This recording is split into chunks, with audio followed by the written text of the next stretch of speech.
Telugu Desam party ఆవిర్భావమే ఒక చరిత్రని వ్యవస్థాపకులు నందమూరి తారక రామారావు తెలుగు జాతి ముద్దుబిడ్డ అని ఎమ్మెల్యే ఆదిరెడ్డి శ్రీనివాస్ అన్నారు. తెలుగుదేశం పార్టీ 43వ వ్యవస్థాపక దినోత్సవాన్ని పురస్కరించుకుని స్థానిక తిలక్ రోడ్లోని శనివారం వేడుకలు ఘనంగా జరిగాయి. పార్టీ జెండాను మాజీ ఎమ్మెల్సీ ఆదిరెడ్డి అప్పారావు, టీడీపీ రాష్ట్ర ప్రధాన కార్యదర్శి గన్ని కృష్ణ, కార్యదర్శి Kashi Naveen Kumar, Aryapuram cooperative bank chairman Chella Shankarrao తదితరులతో కలిసి ఎగురవేశారు. వారు మాట్లాడుతూ తెలుగుదేశం పార్టీ నాయకులు, కార్యకర్తలు, అభిమానులకు శుభాకాంక్షలు తెలిపారు. అధికారం కోసం ఆవిర్భవించిన పార్టీ కాదని తెలుగునాట అతిపెద్ద సామాజిక విప్లవానికి నాంది పలికిందన్నారు. 4 గోడల మధ్యకే పరిమితం రాజకీయ తెలుగుదేశం ఆవిర్భావంతో సామాన్యుని ముంగిటకు చేర్చిందన్నారు.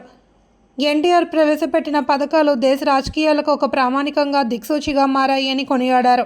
టీడీపీకి చంద్రబాబు వంటి నాయకుడు తరగని ఆస్తి అయితే చంద్రబాబు నాయకత్వంలో సుశిక్షితుడైన సైనికుడు మంత్రి నారా లోకేష్ అని అభివర్ణించారు. ఎన్టీఆర్ ఆశయాలు, ఆయన సిద్ధాంతాలతో చంద్రబాబు నాయుడు పార్టీని నడిపిస్తున్నారన్నారు. అనంతరం స్థానిక జేఎన్ రోడ్డులోని ఏకేసీ కళాశాల పక్కన ఉన్న డాక్టర్ నందమూరి తారక రామారావు పేరుతో నామకరణం చేసిన పార్కును, ఎన్టీ రామారావు నిలువెత్తు విగ్రహాన్ని ఎమ్మెల్యే ఆదిరెడ్డి శ్రీనివాస్, పార్టీ నాయకులు, పార్కు కమిటీ సభ్యులతో కలిసి ఆవిష్కరించారు. ఎమ్మెల్యే ఆదిరెడ్డి శ్రీనివాస్ తన సొంత ఖర్చులు 8 లక్షలతో ఎన్టీఆర్ విగ్రహాన్ని ఏర్పాటు చేయడం జరిగింది. మాజీ కార్పొరేటర్లు, టీడీపీ నాయకులు తదితరులు పాల్గొన్నారు. 43 వసంతాలు పూర్తి చేసుకొని 44వ వసంతంలో అడుగుపెట్టిన సందర్భంగా ఇన్ని సంవత్సరాలు ఎత్తిన జెండాని దించకుండా అలుపెరగని పోరాటం చేస్తున్న తెలుగుదేశం పార్టీ అసలు సిసలైన కార్యకర్తలందరికీ కూడా శుభాకాంక్షలు. ఇది మన రోజు, ఇది మన పార్టీ, ఇది తెలుగువాడి పార్టీ. ఈ ఆవిర్భావమే ఒక చరిత్ర. బడుగు బలహీన వర్గాల యొక్క అభ్యున్నతి కోసం స్థాపించబడిన పార్టీ. ఈ జెండా తెలుగువాడి జెండా. ఈ జెండా తెలుగువాడి ఆత్మ గౌరవం నుంచి పుట్టిన జెండా. ఈ జెండా మహిళల యొక్క కన్నీరు నుంచి, బాధల నుంచి పుట్టిన జెండా. ఈ జెండా రైతుల కష్టాన్ని తీర్చడానికి వచ్చిన జెండా.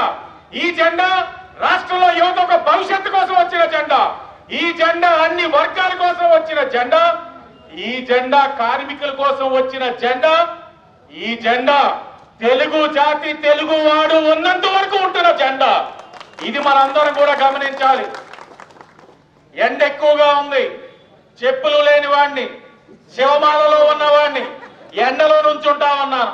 మన వారు కొంతమంది నాయకులు ఈ ఎండను కూడా తట్టుకోలేకపోతా ఉన్నారు. ఎలా? 43 సంవత్సరాల ఆటుపోట్లు తట్టుకొని వస్తా ఉంది ఈ పార్టీ.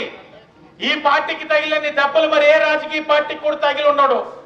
రాటు తేలుతూ ముందుకు వస్తా ఉంది. సంక్షేమాన్ని పరిచయం చేసింది. అసలు భారతదేశానికి సంక్షేమాన్ని పరిచయం చేసిన నాయకుడు విశ్వవిఖ్యాత నట సార్వభౌముడు అన్న నందమూరి తారక రామారావు గారు. తెలుగుదేశం పార్టీ ఆవిర్భావ శుభాకాంక్షలు తెలియపరుస్తున్నాను. తదుపరి ఆనాడు తెలుగుదేశం పార్టీ ఆవిర్భావం జరగకపోతే 83లో ఈనాడు మనం అందరం ఎక్కడుందో ఏంటో. మనకు గుర్తింపు ఇచ్చారు అని అంటే తెలుగుదేశం పార్టీ వల్లే వచ్చింది అన్న విషయాన్ని మీరు గుర్తించుకోవాలి.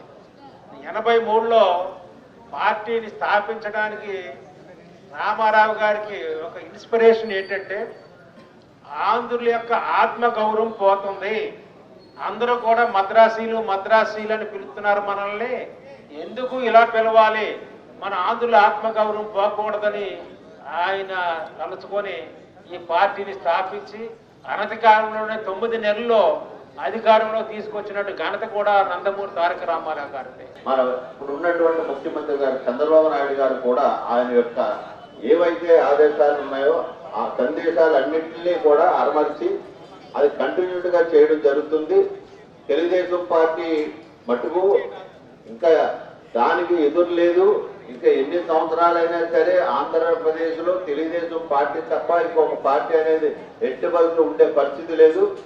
ఈ పార్టీని స్థాపించినటువంటి మహానుభావుడు దివంగతులైనటువంటి నందమూరి తారక రామారావు మన ఇవాళ స్మరించుకుంటూ ఈ రోజున తెలుగుదేశం పార్టీ 43వ వ్యవస్థాపక దినం. ఇదే రోజున 1982లో అన్న నందమూరి తారక రామారావు గారు తెలుగు జాతి ఔన్నత్యం కోసం, తెలుగు జాతి గుర్తింపు కోసం తెలుగు భాషకి ఒక దశ దిశాన్ని నెరవేర్చడం కోసం తెలుగుదేశం పార్టీని అనౌన్స్ చేయడం మధ్యాహ్నం 3 గంటలకి ఎమ్మెల్యే క్వార్టర్స్లో 1942 మార్చి 29వ తారీఖున